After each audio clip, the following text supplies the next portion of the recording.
عرصے نہیں کیا تھا کہ بعض اوقات بلیاں چھت پہ روتی ہیں، بعض اوقات کتے بھی روتے ہیں، تو یہ کہتے ہیں کہ کہا جاتا ہے کہ یہ کوئی مرنے والا ہوتا ہے تب ایسا ہوتا ہے، کیا حکم شرع ہوگا؟ دیکھیں ایسی کوئی چیز نہیں ہوتی ہے، آپ 1000 دفعہ بلیوں کو روتا دیکھیں گے لیکن کوئی علاقے میں موت نہیں ہوگی، آزما کر دیکھیں آپ۔ تو یہ لوگوں نے باتیں چھوڑ دی ہیں، اور برا مت مانیے گا، مسئلہ ہمارا یہ ہے کہ نہ اللہ کی بات ہم پہ اثر کرتی ہے نہ رسول کی۔ عذاب سنا دیں کہ بھئی نماز قضا کرو گے یہ عذاب ہے، حرام کماؤ گے یہ عذاب ہے، ناجائز دوستیاں کرو گے یہ عذاب ہے، ماں باپ کی نافرمانی کرو گے یہ عذاب ہے۔ ہمارے کانوں پر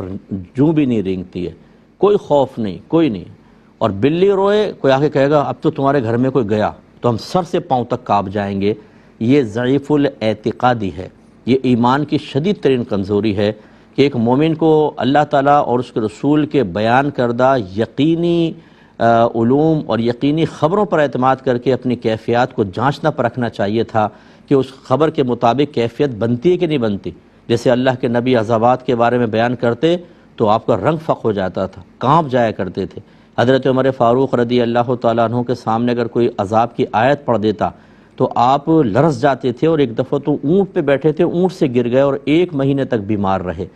اور آپ خود فرمایا کرتے تھے کہ جب مجھے جلال میں دیکھو تو اللہ کے عذاب کی کوئی آیت پڑھ دیا کرو تو میرا جلال ٹھنڈا ہو جائے گا، اور ایسی ہوتا اگر آپ جلال میں آتے، حالانکہ آپ کا جلال عین حق کے مطابق تھا، لیکن کوئی عذاب کی آیت پڑھ دیتا ٹھنڈے ہو جاتے۔ ہم پر کیوں نہیں اثر ہوتا؟ پہلی بات تو یہ کہ نہ ہم قرآن پڑھتے ہیں ترجمہ تفسیر سے، نہ ہمارے گھروں میں حدیثوں کی کوئی کتاب ہے، نہ ہم علماء سے رابطہ رکھتے ہیں۔ اپنے موبائل کی کانٹیکٹ لسٹ میں دیکھ لیں کتنے علماء اور نیک لوگوں کے نام ہیں۔